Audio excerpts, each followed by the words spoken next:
Hello, everybody, and welcome this morning. I'm very excited. I've got Chris Jones with us today, and we are going to be discussing, is being a landlord the worst possible thing you can do? Is our tenants the worst thing that you can go for your property strategy? And we are going to really find out with the renters, what was the Renters Reform Bill, now the Renters Rights Bill. I know we're going to come on to that. Even the wording slightly puts a chill through us, doesn't it? Yes. But I'm really excited to have Chris here with us. Hi, Chris. How are you? Hi, Emma. Yeah, really good. Thank you for having me. No problem at all. So Chris runs a residential lettings agency called Jones & Co. Correct me if I'm saying anything wrong, but that's based in Norfolk. That's it. He has a big portfolio that he manages, 250 houses, and lots of those are also HMOs. So you can imagine the number of tenants that Chris talks about or talks with every single day. So he's got so much knowledge to share with us. So Chris, tell us just a little bit, a quick intro to yourself for anyone who doesn't know about you and then we'll jump right into your kind of background and how you got to this stage. Awesome. Yeah, thank you, Emma. So in a nutshell, I came from the corporate world, like many people do. So I did SEMA accountancy exams, then qualified as an accountant. I did 20 years in the industry, ended up being a financial and operations controller in Norwich. So really enjoyed the career. Alongside that, I was a landlord for quite a long time, and thought it was a wise decision at some stage to go self-employed.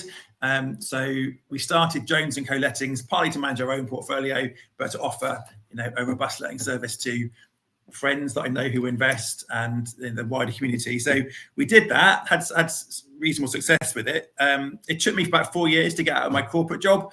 And then so the following 6 years, we managed to get a portfolio, like you say, under management of 250 houses, most of which are student HMOs and professional HMOs in Norwich.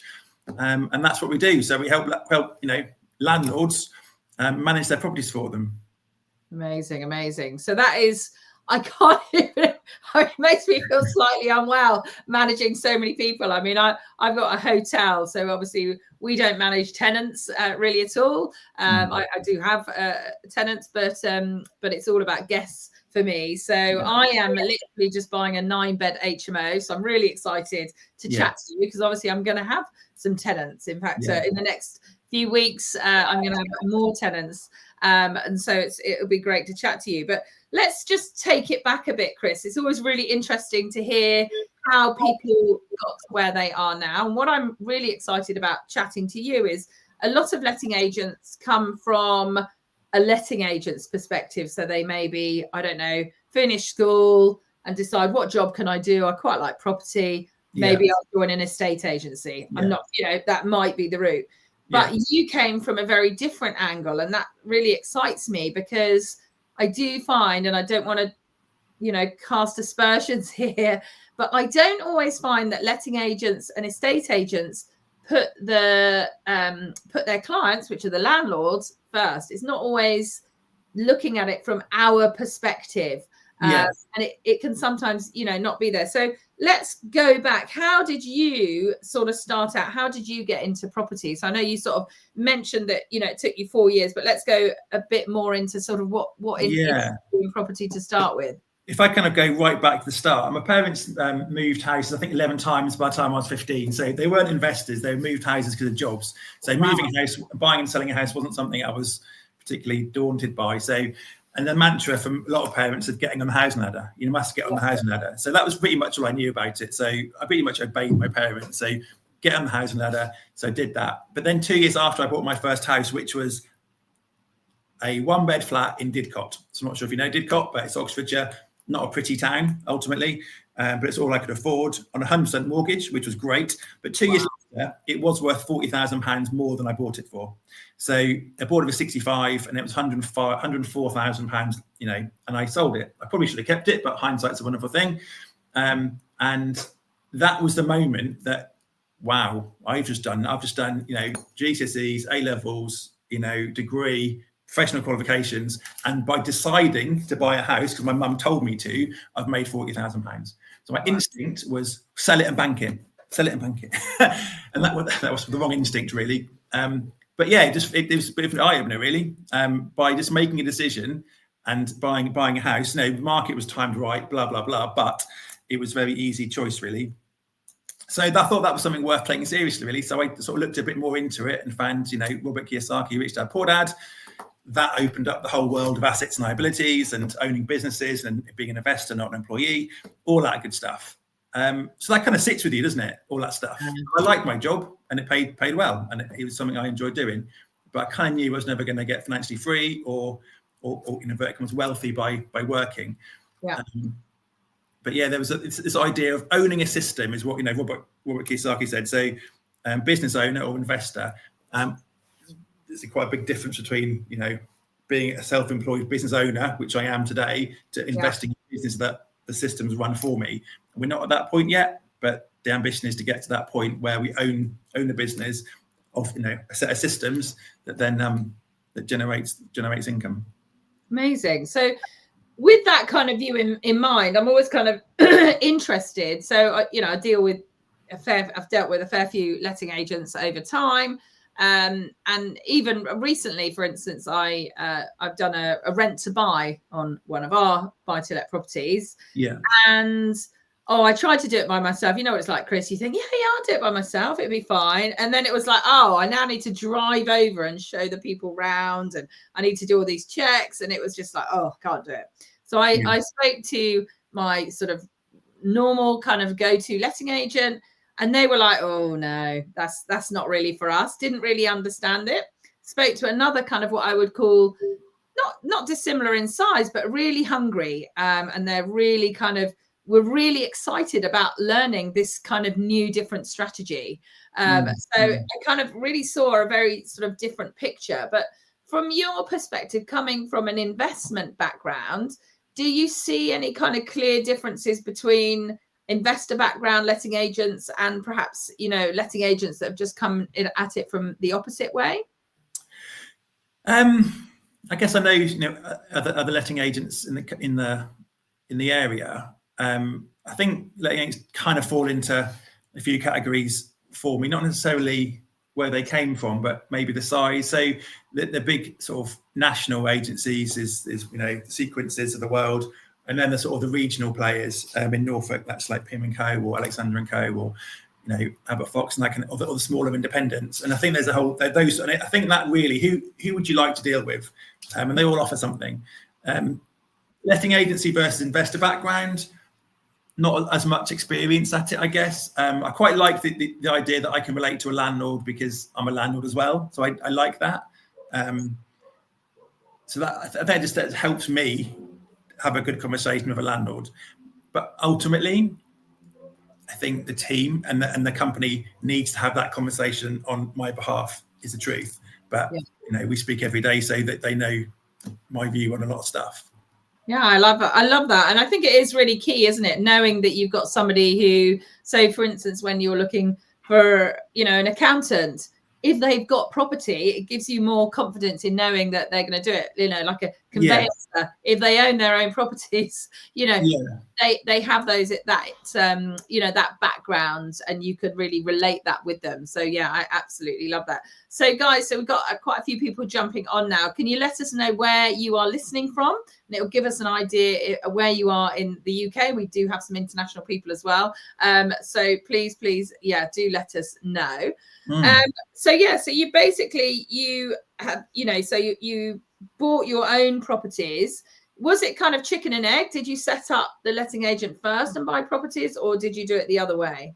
Yeah, the other way around entirely. I think when I first started, I got a great idea. Let's buy some properties, let them inflate, maybe pull some out, and then go again and just sit on them and do nothing, and be very, slightly more passive and I'll just have a good career in the meantime. That'd be fine.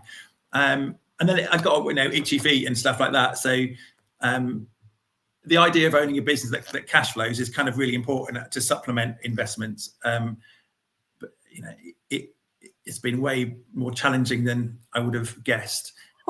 Enjoyable, Loads of personal development going on, etc.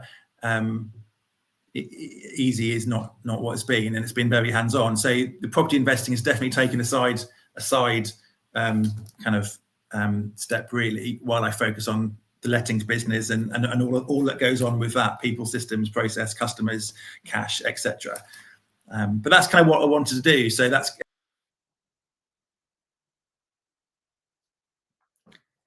Oh, we have just lost Chris. Let's just get him back in again. Sorry. Oops. That's all right. Sorry, you popped out again, but I didn't actually lose you this time. I think that's what happened last time. You are actually just sat in there. So brilliant. We've got some people around the country. Let us know if you we're listening where you are calling from or listening from. So so you started doing this. Now I know that I'm a huge advocate of learning, educating myself, probably similar to you, got millions of books and listen to podcasts and all of those kind of things. Tell us about your kind of education side of things. And I believe now you even lead a networking event as well. Yeah, that's right. So the education bit is kind of, I guess, a thread. So the idea of books, there's some key books that I've read, which I pulled as probably the standout one for me. And it feels like I've invested in the education more recently, more heavily. So my biggest has been a 12-month letting agency development course with Sally Lawson. So Sally used to be the ALA president, and so she has agencies, and she also has an agency training company. So I joined that and had massive amount of value from that course, and still think about it, every day about things that, what a Sally should do. So that's one element of training. Being involved in PIN, not necessarily from a training perspective, from a support networking and networking in perspective. I can't see myself not going to PIN, Property Investors Network. Super supportive environment. I recommend any landlord or investor at any stage they come along and have a look at it. So there's that. But I more recently invested in a coach. So about 9 months ago, I started. And again, why would I ever stop that? Because the thought process around learning development and mindset, I don't feel like I can do it justice doing it by myself. So having these sort of elements of coaching and training and support around me is really important. Yeah, I'm totally with you on that one. I think, there really isn't anyone who's mega successful who hasn't had some kind of mentor, coach. They may change over time. They may remain the same. Things like masterminding as well. I'm a huge fan of that. I've got multiple kind of mastermind groups, whether it's property people or business people. It's just, it is invaluable, isn't it? And so, so it's at the Norfolk PIN meeting that you host. Yeah. And how's that? Yeah, Norwich. Yeah. Norwich, sorry. We seem to have a bit of double. Are you hearing double or not? I'm okay at the minute. Okay, fantastic. Yeah, so tell us how that's helped you. Anyone who may be new and doesn't do a lot of networking, what would you say to them around, going to networking events, specifically PIN ones? My first thought is you can always get your question on Zoom. If it's not directly, it'll be indirectly from someone who knows someone else. And I think hanging on question is something that I've been guilty of in the past, and you lose property deals because of that. So I would always encourage people to make use of the support group. That people are there to support themselves, but also support each other. And I think one of the biggest mistakes is not making use of that. People want to give you help. They do want to give you help. All you have to do is ask for it, and they'll happily chat to you about your issues, problems, concerns. So like that, particularly in property where it can be lonely, some big decisions have to be made by yourself.